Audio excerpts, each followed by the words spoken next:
Hello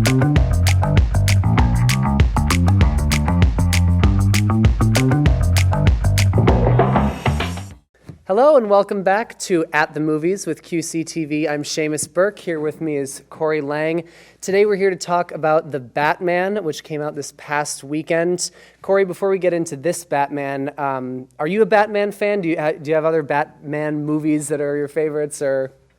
Yeah, of course. Obviously, I grew up in the 80s, so I think I have an obligation to say that Michael Keaton will always be my favorite Batman. But yeah, of course, I see every one that comes out, and I love Batman. Yeah. So.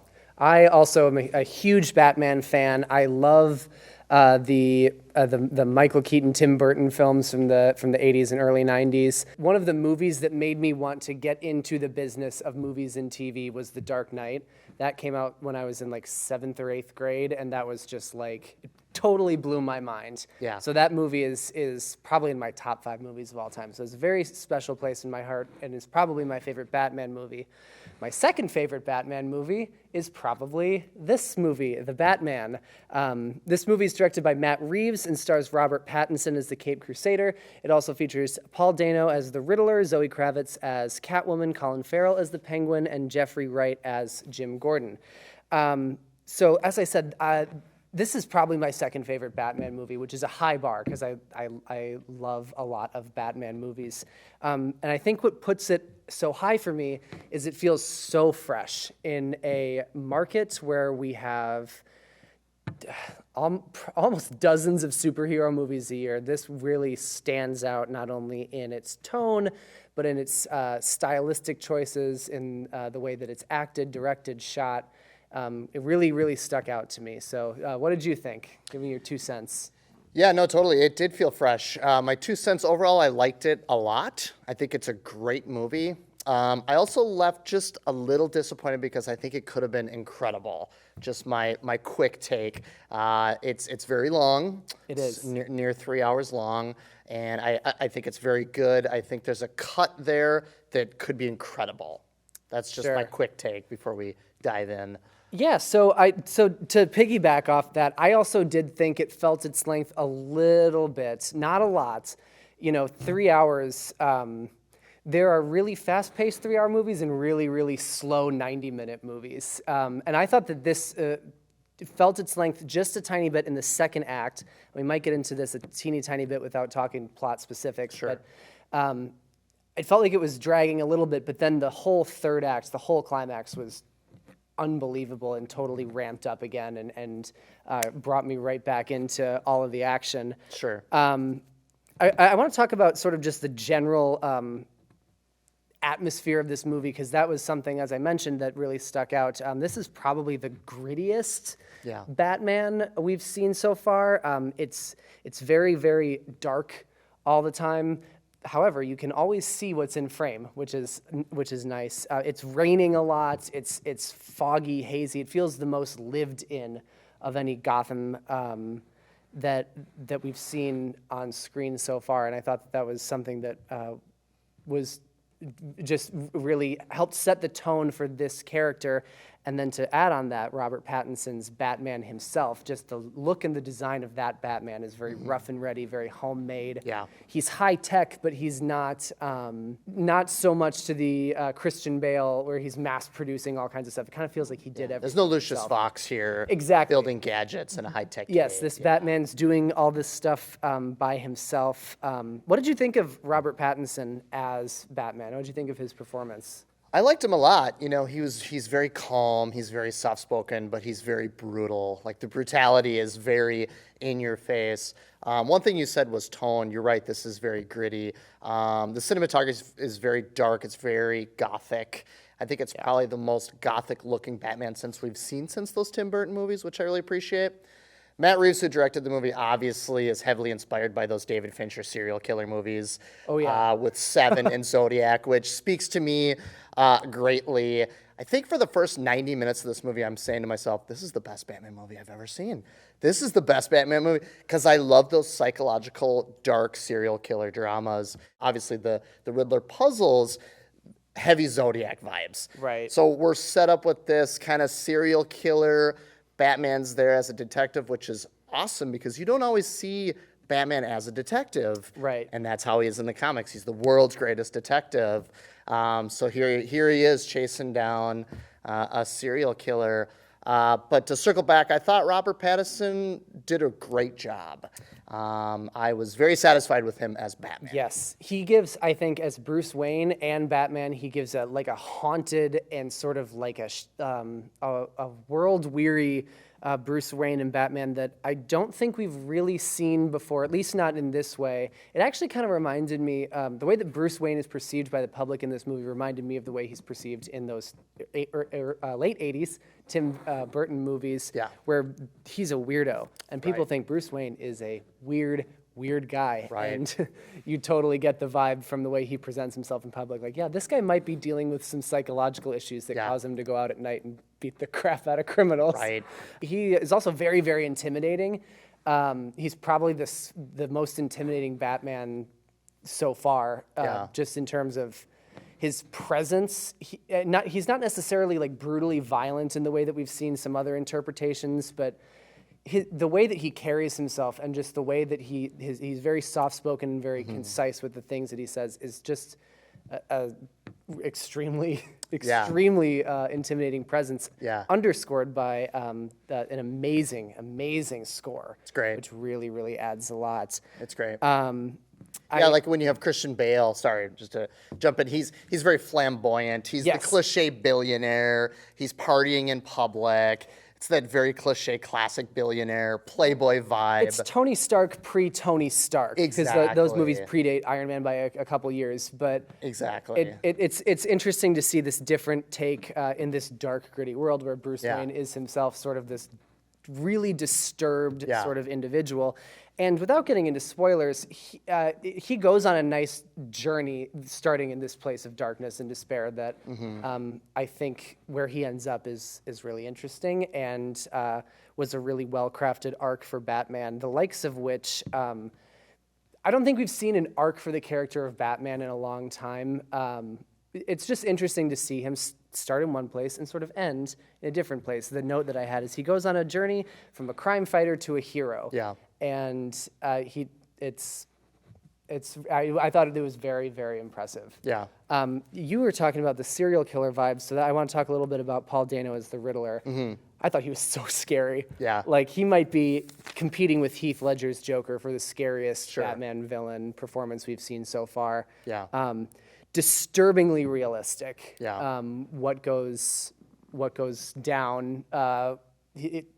Like you said, very, very, very Zodiac killer vibes. Right.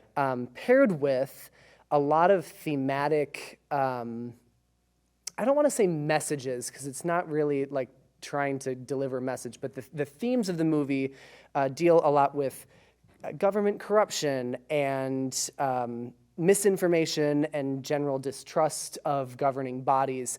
And that paired with this creepy serial killer Riddler feels very of the moment and very disturbing in the context of real life events that we don't have to get into here. But when I was watching it, I was like, oh, that's something that could actually happen, and that makes him very disturbing. And his performance is quite incredible.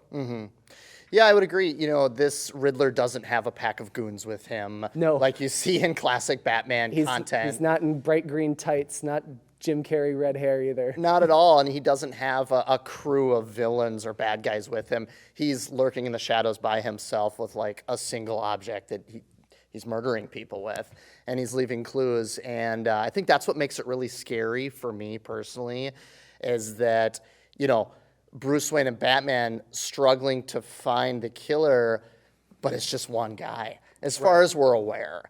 A lot of Paul Dano's performances are seen through a cell phone, which also makes it very scary. And the use of social media in this movie too.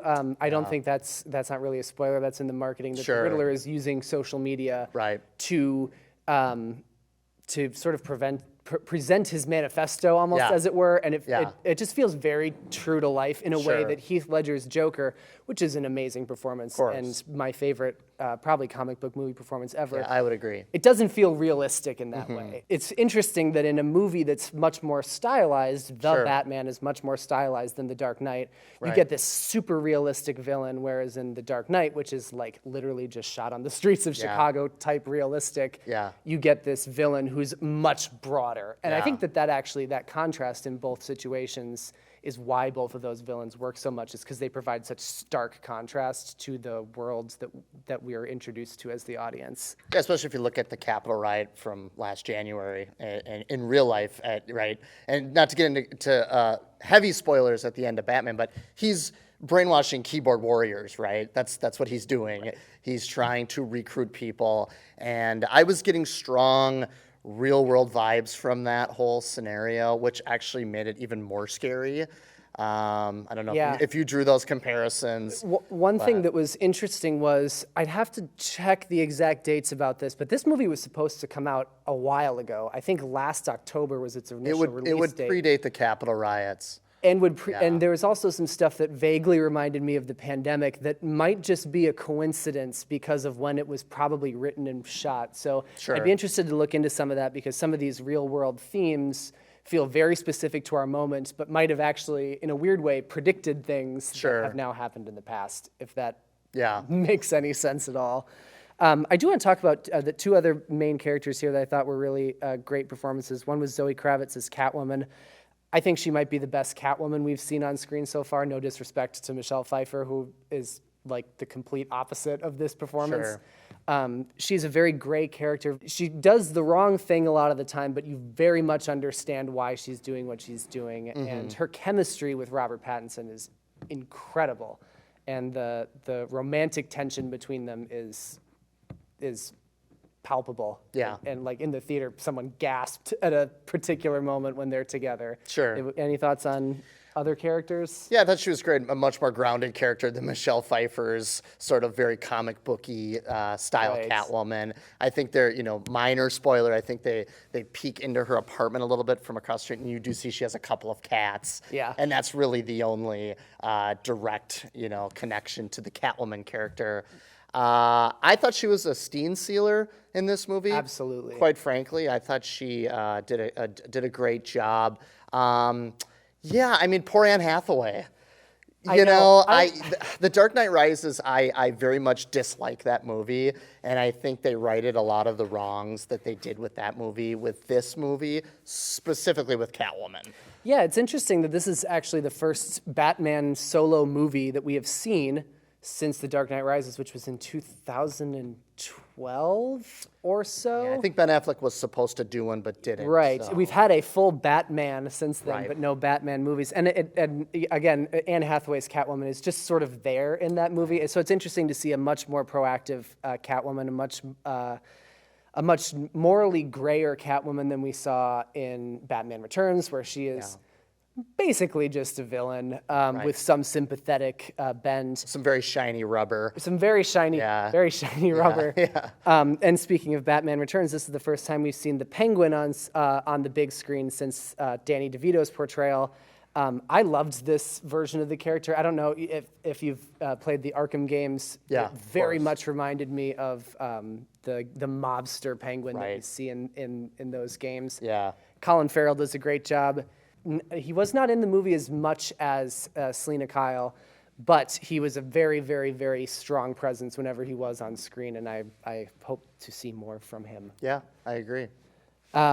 Any other thoughts that you have about this movie? I know you said it didn't work quite as much for you. Can you go into a little bit more? I overall I think it was very strong. I can't wait to watch it again. I think it's hitting HBO Max like next month, so I think we'll have an opportunity to watch this at home very soon, and maybe I'll have a different opinion once I see it again. But yeah, it felt a little too long for me, and I felt every time they strayed away from that sort of Riddler serial killer, dark psychological thriller, anytime they swept away from that, they kind of lost me a little bit. And some of the Riddler's motivations got lost for me towards the end. Yeah, that was my biggest issue, was I was losing some of the motivation Yeah. of the Riddler specifically, mostly in the middle and the end of the movie. Right.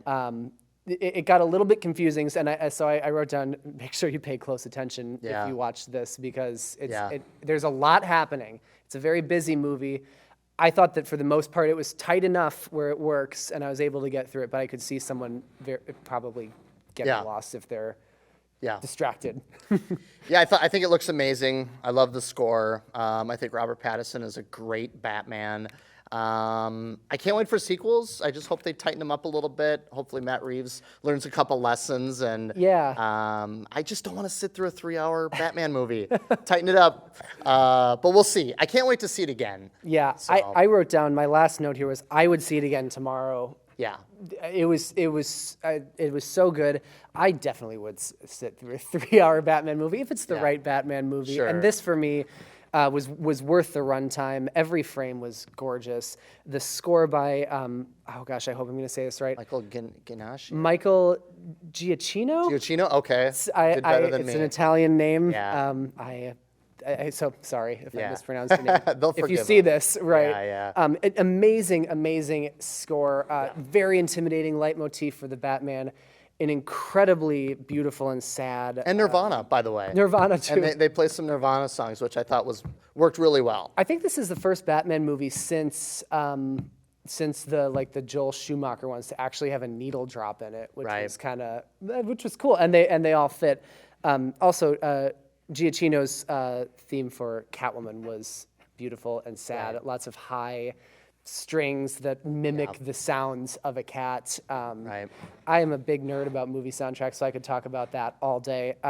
But I think I'll leave it there. I loved this movie. I highly recommend it.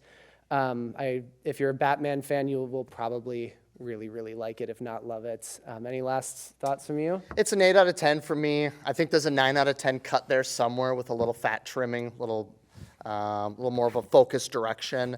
Overall, I think it's really good. Excellent. I agree.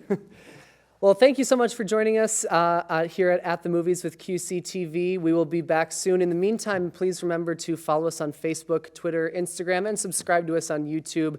Hit the notification button so you get notifications when videos like this go live, when we have sports games coming up, and when we have stories from all of our other great programming here at QCTV.